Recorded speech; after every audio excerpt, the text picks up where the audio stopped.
Bonjour à tous et bienvenue dans cette nouvelle vidéo, c'est Adrianaliste et aujourd'hui on se retrouve pour raconter rapidement l'histoire d'Élisabeth II.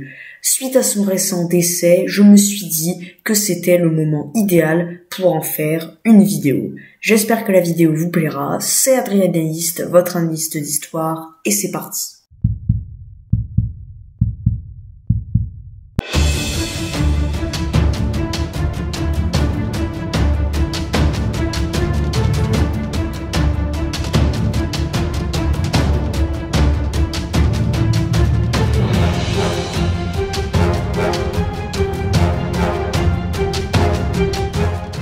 Élisabeth II est née le 21 avril 1926, étant la fille du futur George VI, futur roi d'Angleterre.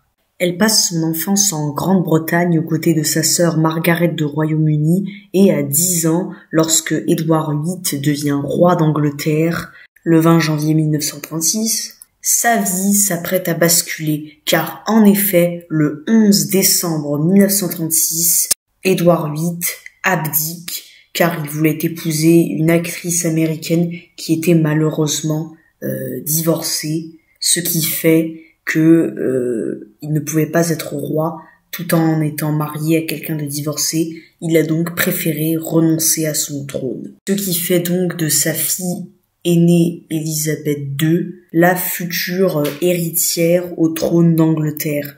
Il y eut la Seconde Guerre mondiale, durant laquelle elle épousa le futur prince Philippe et durant laquelle bon nombre d'événements se produirent, où notamment elle contribua à renforcer le moral de l'Angleterre dans cette guerre contre l'Allemagne. Le 6 février 1952, alors qu'elle est en voyage en Éthiopie, où elle y rencontre l'empereur éthiopien, son père, George VI, roi d'Angleterre, meurt le 6 février.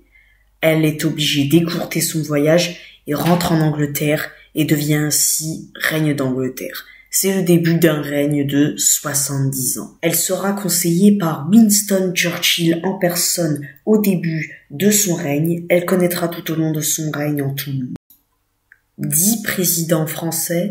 Elle va voir de grands événements, comme par exemple désastre économique de la ministre Thatcher.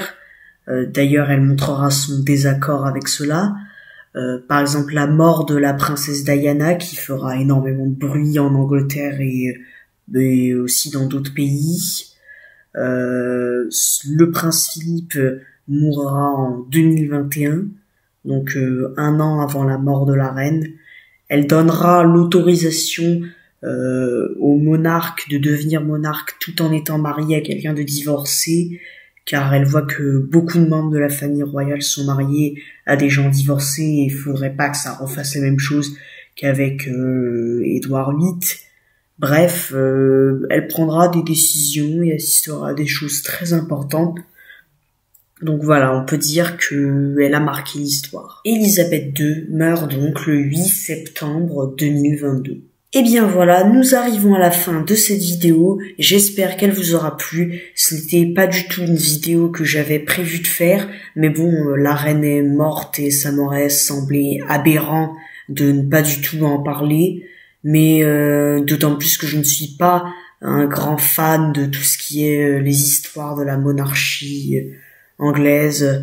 Mais bon, voilà, fallait que j'en fasse une et puis je me suis dit que c'était sympa, c'est un format assez nouveau sur la chaîne, je verrai s'il marche. Sur ce, j'espère que cette vidéo vous aura plu. C'était Adrianaliste, votre analyste d'histoire. À la prochaine.